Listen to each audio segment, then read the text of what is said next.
Hello, everyone, and welcome back to Haunting Tales. Tonight, as you sink into the shadows of your room, as the night wraps itself around you, I have a question. Are you truly alone? Before you drift off, leave a comment below telling me where you're listening from, if you're still there. And if you enjoy these eerie tales, be sure to like and subscribe, because sometimes the things that lurk in the dark are watching, listening, waiting. And speaking of things lurking in the dark, let me take you into a tale that will make you question every creak, every whisper, and every shadow in my house for nearly 10 years, and I thought I knew every inch of it. I was wrong. It started with a simple miscalculation. I was measuring the dimensions of my living room, considering some renovations, when I noticed something odd. The numbers didn't add up. According to my measurements, the length of the hallway outside the living room was longer than it should have been, by nearly 3 feet. I checked again, and again. But no matter how I measured, the result was the same. There was empty space inside my house, a space that shouldn't exist. I knocked on the wall. Hollow. A cold prickle ran down my spine. My house was old, built over a century ago, and I had always assumed its quirks were just part of its charm. But this was different. This was deliberate. That night I couldn't stop thinking about it. I lay awake, staring at the ceiling, feeling the weight of something just beyond my reach. Something hidden. By morning, I had made my decision. I grabbed a crowbar and pried away the drywall. Plaster crumbled, dust filled the air, and then an opening, a door. There was no handle, just a smooth wooden surface. My heartbeat pounded in my ears as I pressed my fingers against it, hesitating. This door had been sealed away for a reason. I pushed. It opened effortlessly. Beyond it, a narrow staircase spiraled downward. A place that should not exist. The air smelled stale, heavy with something I couldn't name. I stepped inside, my breath shallow, and descended. The stairs led to a small windowless room. A single wooden chair sat in the center. Surrounding it were dozens, hundreds of deep scratches on the walls, as if something had tried desperately to claw its way out. And then I saw the writing. Carved into the wood of the chair, over and over, were the words, "Let me out." The door creaked behind me. I spun around, but there was nothing there. No one. Just the silence pressing in. And then, ever so faintly, I heard it. A breath. Not mine. I ran. I scrambled up the stairs, through the opening, and slammed the hidden door shut. My chest heaved as I stared at the wall, heart pounding. Slowly, I nailed the drywall back in place, sealing it away once more. I don't know what happened in that room. I don't want to know. But sometimes late at night I swear I hear scratching behind the wall. Some things are meant to stay buried, but not everything stays where it belongs. Now move on to another tale. But be warned, what lurks in the darkness may not be as distant as you think. I've spent my whole life trying to be better, smarter, stronger, perfect. But no matter how much I improved, something always felt missing. Then I met Dr. Calloway. He wasn't a doctor in the traditional sense, no office, no degree on the wall, but he promised he could help me. He told me that human potential was limitless, that the body was nothing more than a puzzle waiting to be completed. I should have walked away. Instead, I let him work on me. The first procedure was small, a subtle adjustment to my hand-eye coordination. Suddenly I could thread a needle in a blink, catch falling objects without thinking. It was intoxicating. But Calloway wasn't finished. "We've only just begun," he said. The second procedure heightened my senses, Colors became painfully vivid, every sound a piercing note in my ears. I could smell rain hours before it fell. But the worst part? I started to hear things I shouldn't have. Whispers. At first I thought they were in my head, but they weren't. They were coming from inside me. The third procedure changed everything.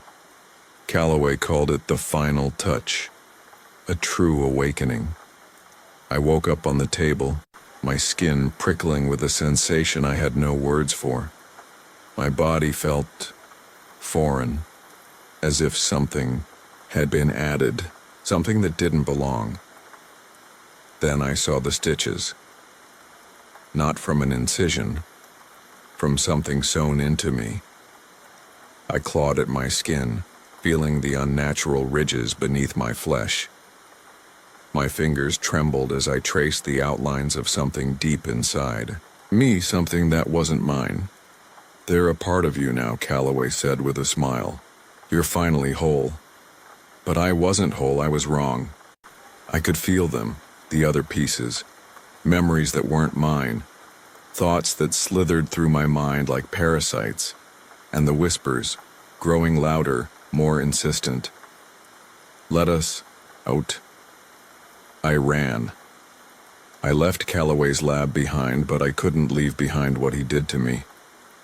I see things in the mirror now, faces that flicker behind my reflection.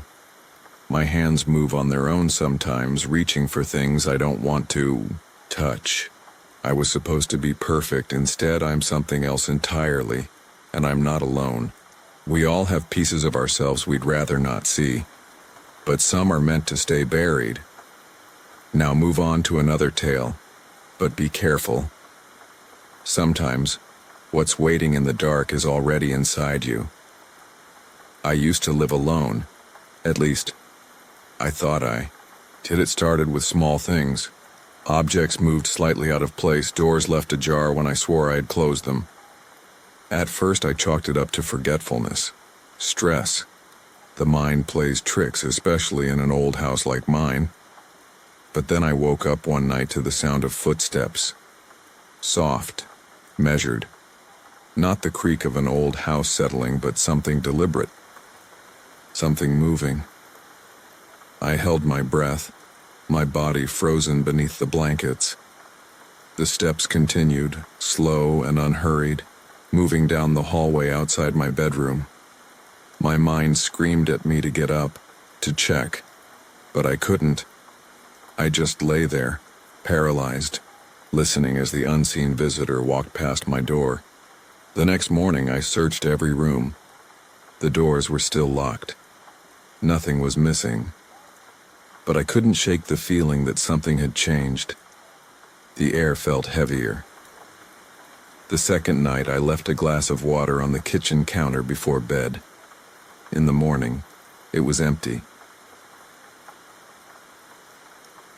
Third night I set up my phone to record. I barely slept, my heart pounding as I listened again to those careful footsteps in the dark. When I checked the footage the next day, I almost dropped my phone. There was nothing there. The hallway was empty, but the sound was crystal clear. Footsteps, moving past the camera, pausing as if listening. And then, a whisper. I rewound the video a dozen times, trying to make out the words.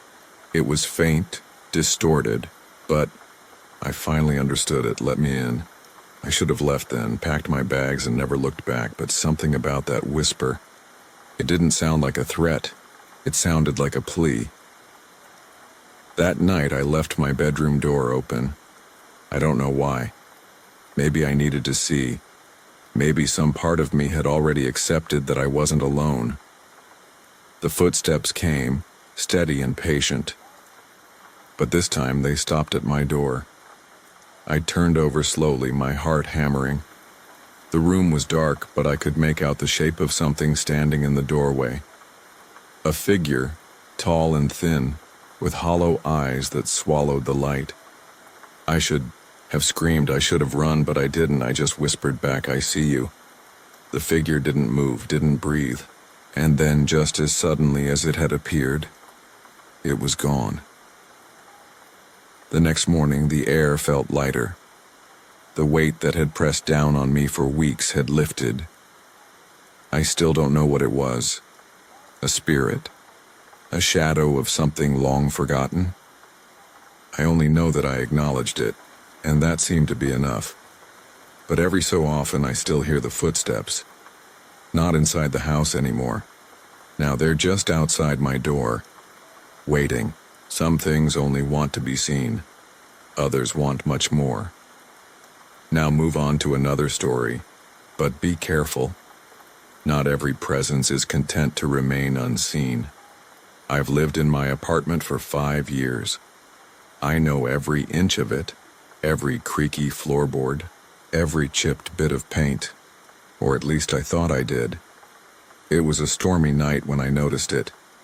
The power had flickered out, leaving only the dim glow of my phone to light the room. As I made my way to the kitchen, I caught a glimpse of something in the hallway. A door, but there had never been a door there before. My breath caught in my throat. I reached out, my fingers brushing against the rough wooden surface. The knob was old, tarnished brass, colder than it should have been. I turned it. The door swung open without a sound, revealing a staircase that spiraled downward into darkness. A damp, musty smell rose from below, thick and cloying like something rotting. Deep beneath the floorboards, I should have closed it, should have walked away, but something pulled at me, an undeniable urge to see where it led. Step by step I descended, the air growing colder with each passing moment. The deeper I went, the more my surroundings shifted. The walls, once plaster and paint, became rough, stone. The air felt heavier, pressing against my skin. Then I saw them. Pictures hung along the walls, framed in cracked glass. And in every single one, I was there. Some showed me as a child, others as I was now. But there were others too, ones where I looked older, unfamiliar, versions of me that had never existed. My hands trembled as I stepped closer. My reflection in the glass twisted, moving on its own, grinning in a way my own mouth never had. My heart pounded, panic clawing its way into my chest. Then I heard it, a shuffle, a breath. I wasn't alone. I spun around, my phone's light cutting through the dark, but there was nothing there. Only the whisper of movement, closer than before. My body screamed at me to run, to get out, but my feet wouldn't move. Then the whisper came. "You were never supposed to find this place." I ran. I tore back up the stairs, lungs burning, pulse hammering in my ears. The walls groaned, the space behind me shifting, closing in. I barely made it through the door before it slammed shut behind me. The hallway was empty. The door, the impossible door, was gone. I searched every inch of the wall, every crack in the paint, but there was nothing there. No sign it had ever existed. But at night, when the house is silent and the air is still, I hear something beneath the floor, breathing, waiting. Some doors should never be opened. Some places should never be found. Now move on to another story, but be careful. Not everything that disappears is truly gone. I've never liked mirrors. There's something unsettling about them, the way they mimic every move, every blink. It's supposed to be normal, just light and reflection. But deep down, I've always had this strange fear that someday my reflection wouldn't follow me. Last week, that fear became real. It started subtly, little things. I'd catch my reflection lagging just by a fraction of a second. A blink delayed, a turn of the head slightly off. At first, I thought it was my imagination, a trick of tired eyes. Then, one night, I saw it. I was brushing my teeth, staring into the mirror when I dropped my toothbrush. I bent down to pick it up. My reflection didn't move. My breath caught in my throat. Slowly I straightened, my pulse hammering in my ears. The reflection was grinning. I wasn't. I stumbled, back knocking over a glass of water. The sound shattered the silence, and when I looked again, my reflection was normal, moving as it should, mirroring me perfectly. I tried to convince myself it was just a hallucination, stress, exhaustion, but deep down, I knew better. Over the next few days, it got worse. I'd catch glimpses, my reflection turning away when I wasn't, a smirk when my face was blank, a movement just a breath too slow. And then one night I woke up to the sound of shuffling in my room. My heart pounded as I reached for my phone, its glow weak in the darkness. The mirror across from my bed reflected the room perfectly, except I wasn't in it. I stared, my breath shallow. The bed was empty in the reflection, but something else was there. A shadowed figure standing where I should have been. Then, it stepped forward. I scrambled out of bed, flipping on the light. The reflection snapped back into place. I was there again, but my reflection was grinning. That was the moment I realized it was waiting. I covered every mirror in my apartment after that, taped over the bathroom one, draped sheets over the others. But I still feel it, watching, smiling when I'm not, and sometimes in the dead of night I hear a faint tapping on the glass, like it's asking to be let out. Some reflections don't belong to us. Some want to trade places. Now move on to another tale. But be careful. Not every mirror shows what's real. I never believed in ghosts. Not really. Not in the way that mattered. I thought hauntings were just old stories, creaking pipes, or the wind playing tricks on people desperate for something supernatural. Then I moved into the house on Bellevue Street. It was an old place, older than I realized at first. The kind of house where the wood groans in the night and the air feels heavy, like it's been holding its breath for too long. But it was cheap, and I needed somewhere quiet to get my life back in order. The first night I heard them. Whispers. Faint, like voices pressed against the other side of the walls. I told myself it was nothing. The house settling. Maybe even the neighbors. But the next night the voices were clearer, closer. I pressed my ear against the wall, heart pounding. The whispers weren't random. They were speaking, calling my name. I barely slept after that. Every night the murmurs grew stronger. I tried to record them, but the audio always came back as nothing but static. Still, I could hear them. They knew me. They spoke about things they shouldn't have known. Then one night I woke up to a voice right by my ear. Let us out. I bolted upright, heart slamming against my ribs. My room was empty, but the walls, they were breathing. The wallpaper rippled as if something underneath was pressing against it, stretching it thin. I ran. I didn't stop until I was outside, the cold air shocking me back to reality. I stood there staring up at the house. The windows were dark, empty, but I could feel them watching me from behind the walls. The next morning, I packed my things. I didn't care about breaking the lease. I had to leave. But before I could, I noticed something I hadn't before. A door, a small wooden door in the hallway. One I knew hadn't been there before. My hand moved before I could stop it. The knob was ice cold. I turned it. Inside was a room, tiny, windowless, and lining the walls, handprints, hundreds of them, pressed into the plaster like something had been trying to claw its way out. I ran. I left everything behind. but sometimes in the middle of the night, I wake up and hear them again.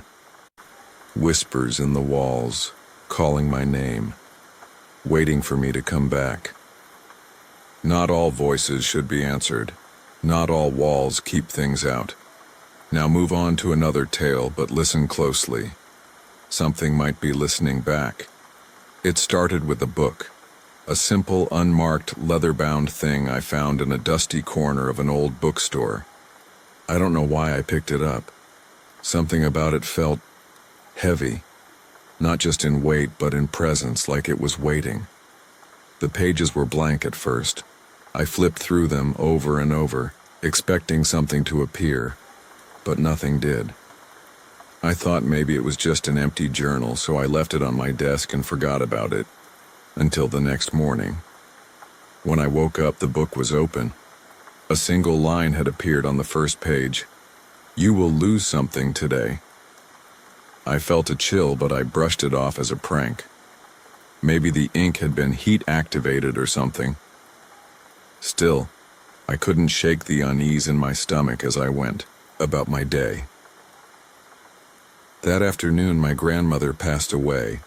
It was sudden, unexpected. I hadn't even known she was sick. My grief was quickly overshadowed by a horrible thought. The book had warned me. That night I checked it again. Another line had appeared beneath the first. "You will hear a voice you shouldn't." I barely slept, my ears straining for something, anything. And then just past 3 in the morning, my phone rang. It was my grandmother's number. My blood turned to ice. I let it ring, too afraid to answer. When it finally stopped, a notification popped up. One new voicemail. With shaking hands, I played. It's static at first. Then a faint, wet sound like something breathing too close to the speaker. And finally a whisper that made my skin crawl. "You shouldn't have read it." I threw the phone across the room. The book sat on my desk untouched, but I could feel it watching me, waiting for me to turn the page. I should have burned it, thrown it away. But something inside me, some sick, twisted curiosity, made me open it one last time. "Tomorrow, you will join us." I slammed it shut, heart racing. I don't know what "us" meant, and I don't want to find out. The book is still in my apartment. I don't touch it. I don't open it. But every morning when I wake up, I find it lying open on my nightstand. And every day a new line appears. I don't read them anymore, I can't. But I know one day soon the book will write the final sentence, and that will be the end of me. Some books are better left unread.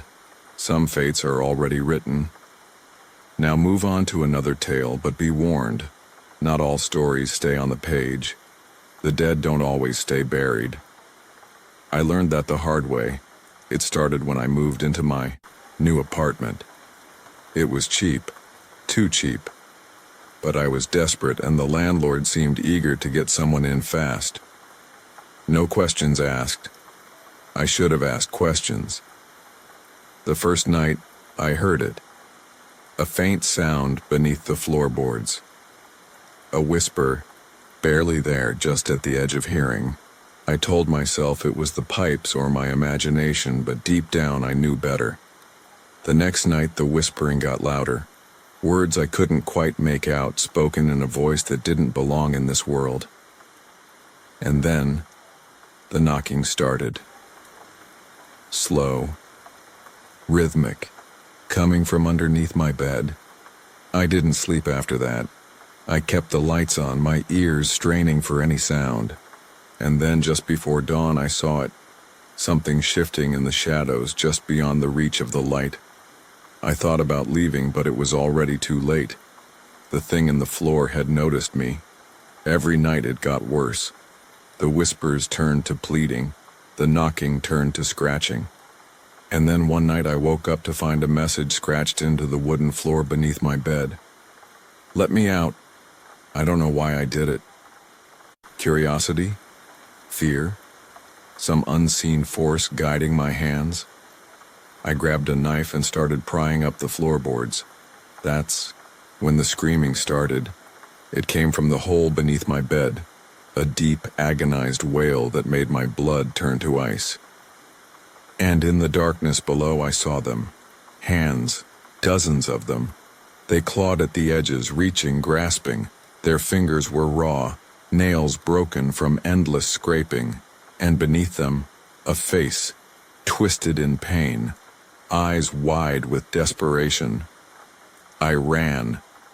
I didn't stop running until I was outside, gasping for air. I never went back, never collected my things. I left that place and never looked back. But sometimes, late at night, I still hear it, the whispering. And I know no matter how far I run, the echoes of what I uncovered will always follow me. Some things should stay buried. Some voices should never be heard. Now move on to another tale, but remember, the past never stays silent forever. Laughter isn't always a sign of joy. Sometimes it's a warning. I first heard it on my way home, from work, echoing down the empty alley behind my apartment. It wasn't normal laughter, it was wrong. Hollow, strained, like someone choking on their own breath. I froze, my body instinctively recoiling from the sound. The alley was empty, or so I thought. That night as I lay in bed, I heard it again. Closer this time, right outside my window. I live on the 6th floor. I forced myself to stay in bed, my pulse hammering in my ears. Eventually, the laughter faded. I told myself it was my imagination, that exhaustion was playing tricks on me. But the next night it returned, and this time, it was inside my apartment. It started as a faint chuckle, barely audible, but then it grew, low, rasping, as if coming from someone whose lungs were filled with dust. I turned on every light, searching every corner, but I was alone, or so I thought. I tried ignoring it. That was a mistake. The laughter didn't just stay in the night. It started following me. I heard it in the elevator, in the stairwell at work, even in the silence of my locked bathroom. I wasn't alone anymore. I could feel it watching just beyond my sight, waiting. The breaking point came when I finally caught a glimpse of it. I was brushing my teeth when I saw movement in the mirror, not behind me, inside the mirror. A figure stood there, its mouth stretched wide, its lips torn at the edges, as if forced into an unnatural grin.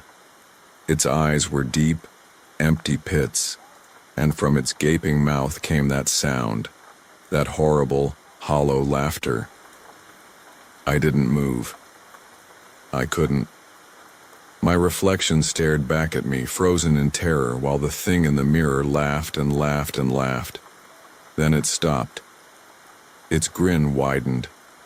Its lips cracked, blackened blood oozing down its chin. And then it whispered, "Your turn." The mirror shattered. I don't know how I got out. I don't remember running, don't remember grabbing my keys. All I know is that I found myself in the street, gasping for breath.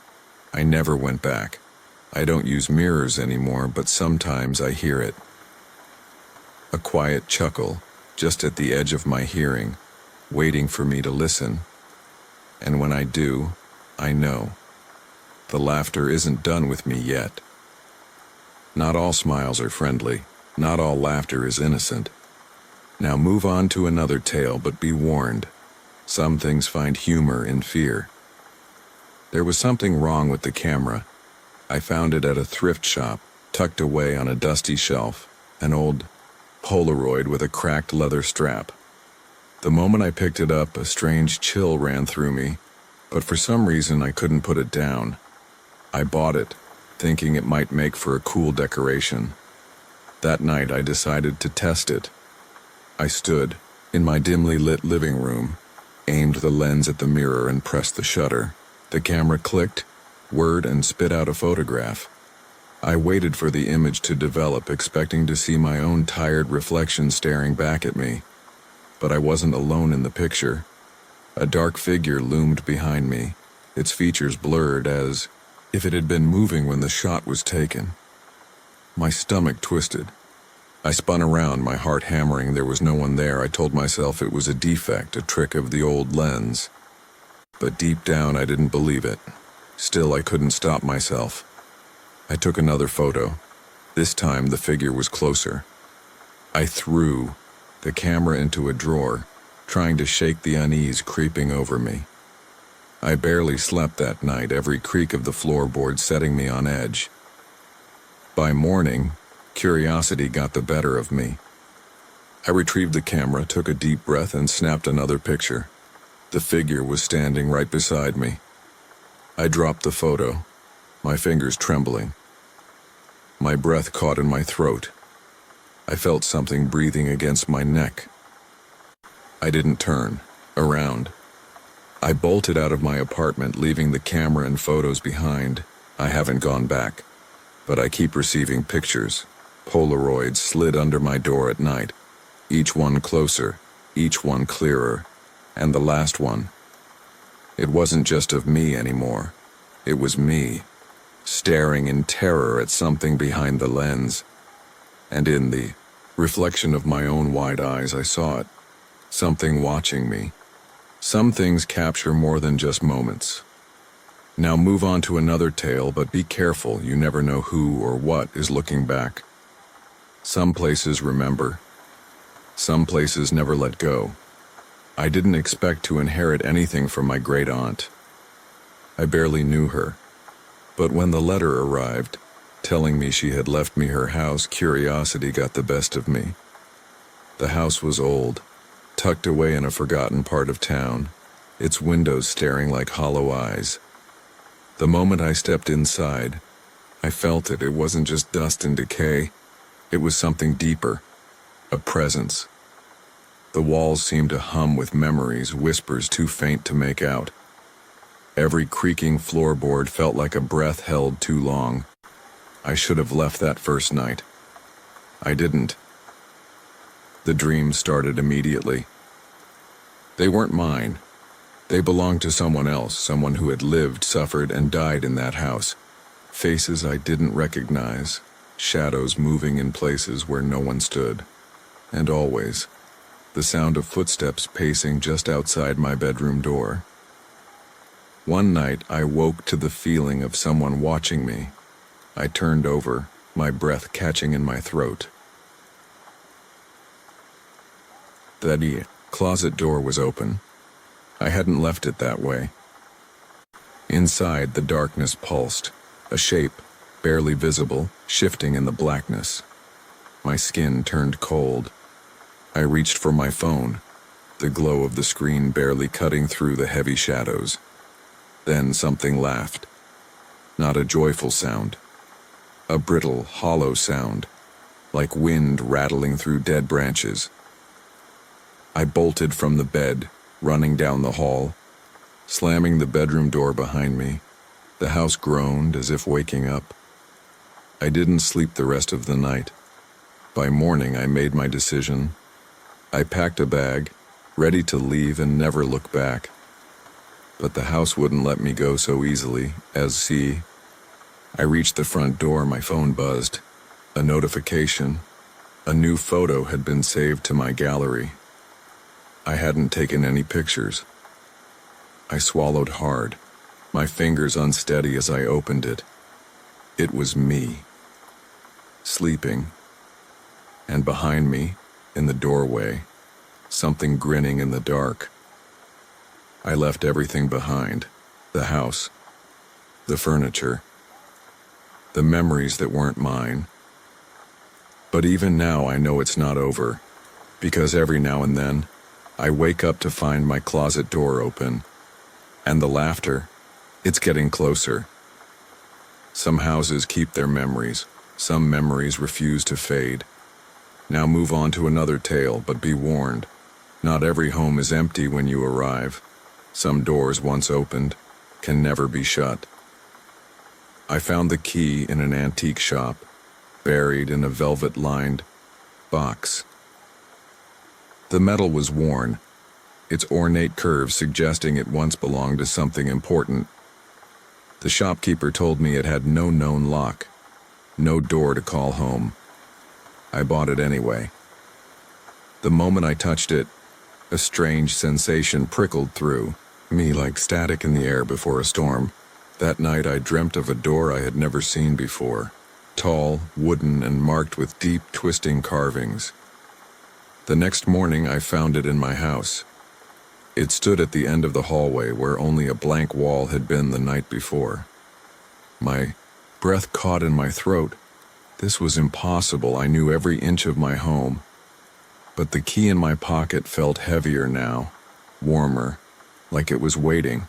I should have left it alone. I should have walked away. Instead, I slid the key into the lock and turned it. The door creaked open, revealing something I wasn't prepared for. A room I had never seen before. Inside, it looked familiar. Too familiar. It was my childhood bedroom, unchanged, untouched by time. The same faded wallpaper, the same stuffed bear sitting on the neatly made bed, the same closet door slightly ajar, as if something had just stepped inside. I stepped forward, my pulse hammering in my ears. The air smelled old, thick with dust and something rotting just beneath the surface. I reached for the light switch, and then I heard it, a whisper, soft, pleading. Come back. My breath hitched. The room wasn't empty. The closet door creaked open wider, revealing a darkness too deep, too hungry. I ran. I slammed the strange door shut, jamming the key from the lock and flinging it across the room. The hallway was as it had always been, empty, normal. The impossible door was gone. But that night, I woke to the sound of creaking hinges. The key was back in my pocket, and the whisper was right next to my ear. Some doors are never meant to be opened. Now move on to another tale, but remember, not every key unlocks something you want to find. Some calls should never be answered. It started with a phone call at 3:17 a.m. I was half asleep when my phone buzzed on the nightstand. The screen showed no caller ID. I hesitated before answering, my groggy mind convincing me it could be important. I wish I'd let it ring.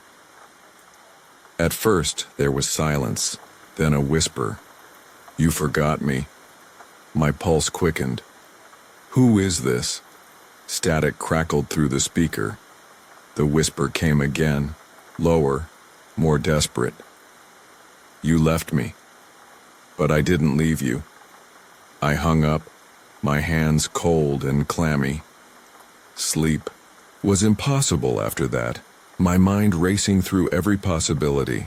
A prank, a wrong number, but something about the voice. It felt familiar. The calls didn't stop. Every night, 3:17 a.m., my phone would ring. No caller ID. The whisper never changed. You forgot me. It was getting inside my head. I searched my past, trying to remember if I had left someone behind. An old friend, a lost love, a mistake I had buried. Nothing fit. Then, one night I made a mistake. Instead of hanging up, I asked, "Where are you?" The silence stretched, deeper than before. Then, the whisper shifted. Closer. Behind you. I spun around, my breath hitching in my throat. My room was empty, but the air felt wrong, thick, heavy, charged. The call disconnected, but the whisper didn't stop. It was inside the room now. The next morning, my phone had a new voicemail. Trembling, I pressed play. At first, static, then breathing, then a recording of my own voice. You forgot me. I don't sleep anymore. I don't answer calls. But I know it's not over because my phone just lit up again. 17 a.m. And this time, it's not a call.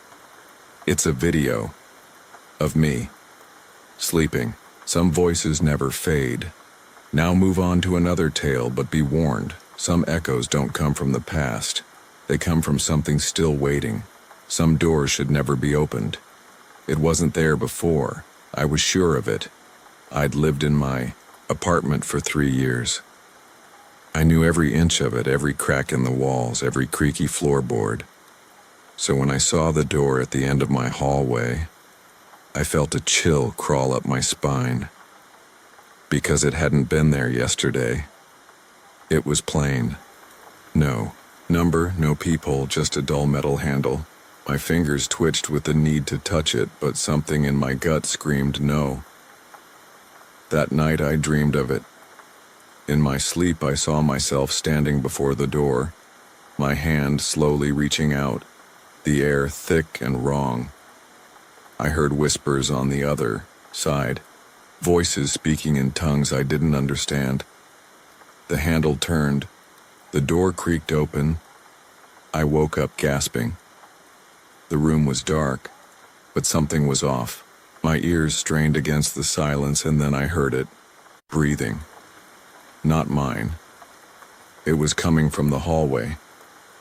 I stayed frozen, my pulse thudding in my ears. Slowly, I turned my head toward the bedroom door, expecting to see nothing. Instead, I saw a shadow standing just outside the new door. The next morning, the door was still there. The shadow was gone. I told myself I was imagining things, that I was exhausted. But the urge to open the door gnawed at me. It felt personal, like something was waiting for me. By nightfall, I couldn't resist anymore. I wrapped my fingers around the handle. The metal was ice cold. I twisted it. The door creaked open. Darkness. Endless pulsing darkness swallowing the light from the hallway. Then the whisper. I've been waiting. I slammed the door shut, my breath ragged. My heart hammered as I stumbled backward, waiting, praying that whatever was inside didn't follow. The next morning the door was gone. Only a smooth, unbroken wall remained. But I still hear knocking at night. Some doors appear for a reason. Now move on to another tale, but remember, not all doors lead somewhere you want to go. Some reflections are not our own. It started with small things. A flicker in the mirror when I turned away. A slight delay in my reflection's movements. At first I blamed exhaustion, stress, a trick of the light. But then my reflection smiled when I didn't. I lived alone, but that night I locked my bathroom door before going to bed. Just in case. At 3:12 a.m. I woke up gasping. A sharp, suffocating weight pressed against my chest. I tried to move, but my body wouldn't respond. Then the sound of glass cracking. My eyes darted toward the bathroom door. The mirror's surface rippled like disturbed water, and in its depths I saw myself standing there. But it wasn't me.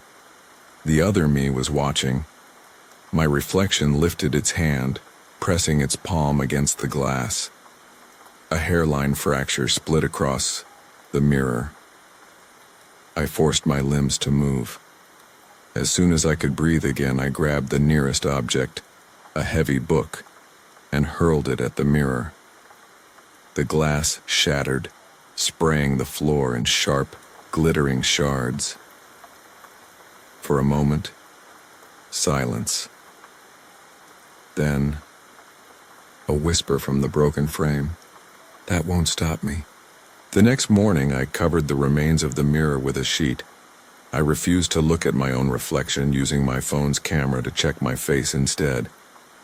That night, I felt something watching again. But there were no mirrors left in my apartment. Then, I saw at the darkened screen of my phone, and the reflection staring back wasn't mine. Some reflections don't belong to us. Now move on to another tale, but be careful.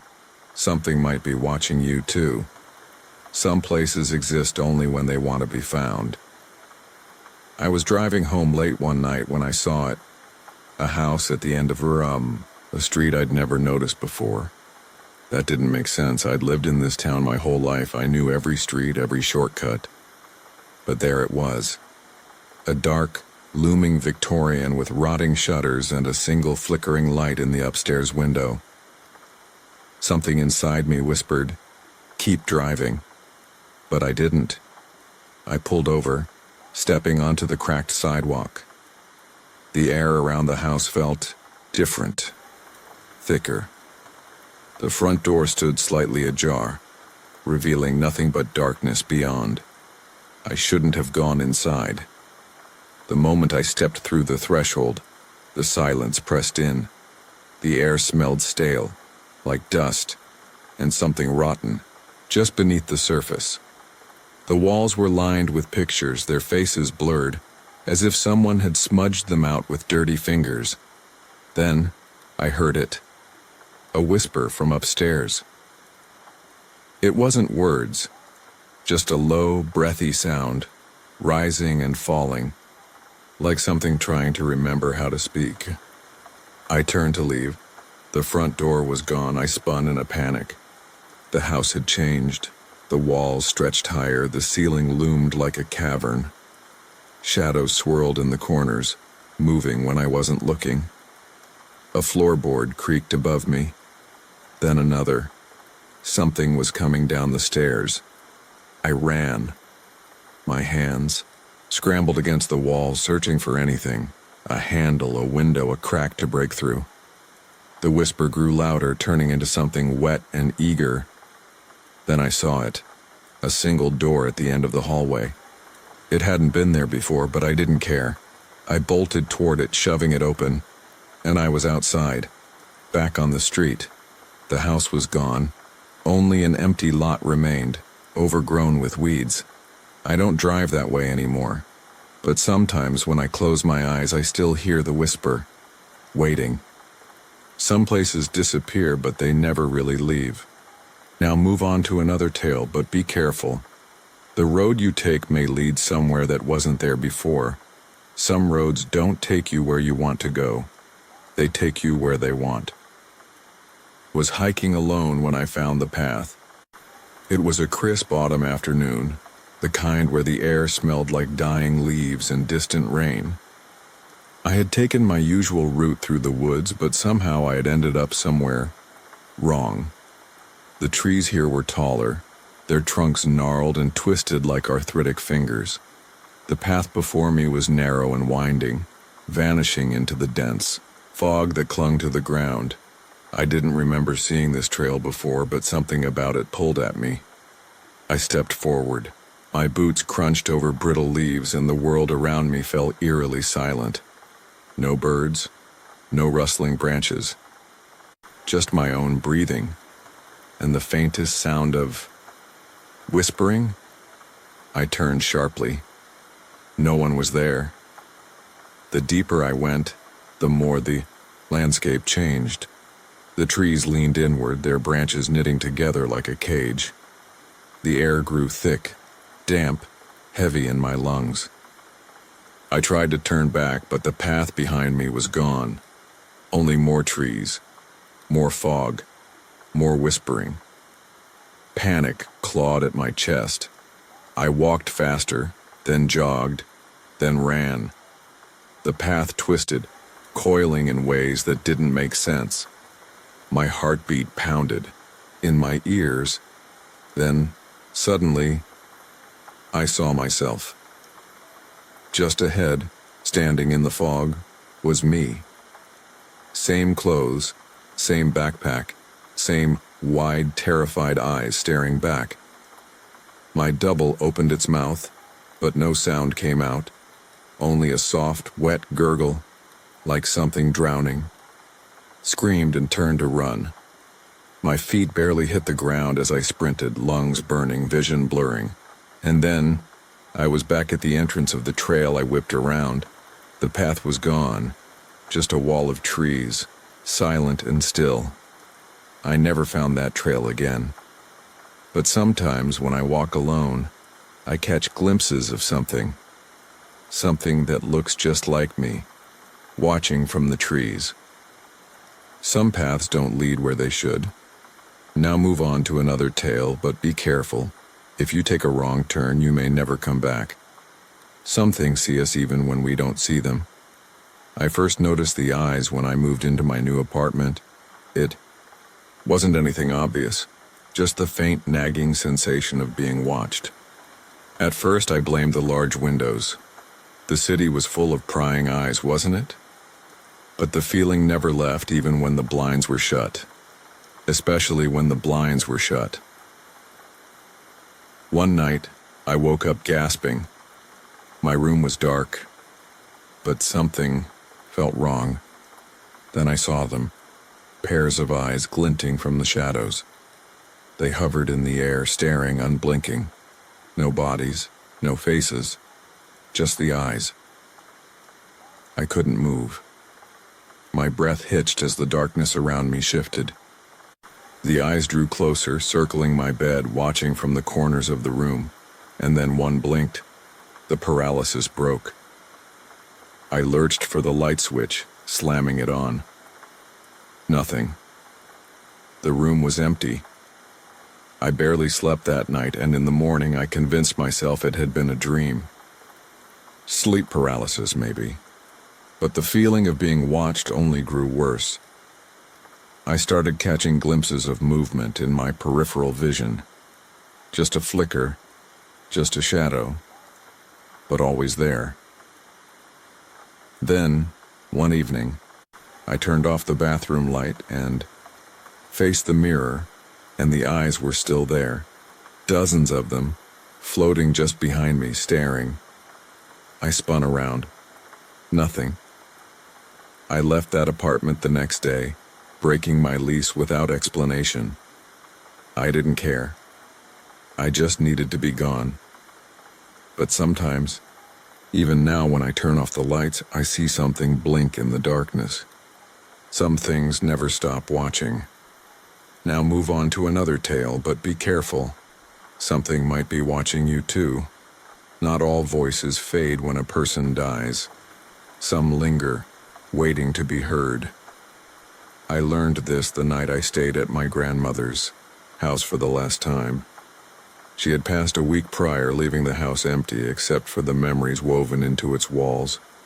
My mother asked me to spend the night there before the estate sale, just to make sure everything was in order. I agreed, though I wasn't sure why. Maybe I wanted closure. Maybe I thought I'd feel closer to her somehow. Instead, I felt something else entirely. The house creaked more than I remembered, shifting and sighing like an old thing trying to wake up. The air was thick with the scent of dust and something faintly sweet, like the perfume my grandmother used to wear.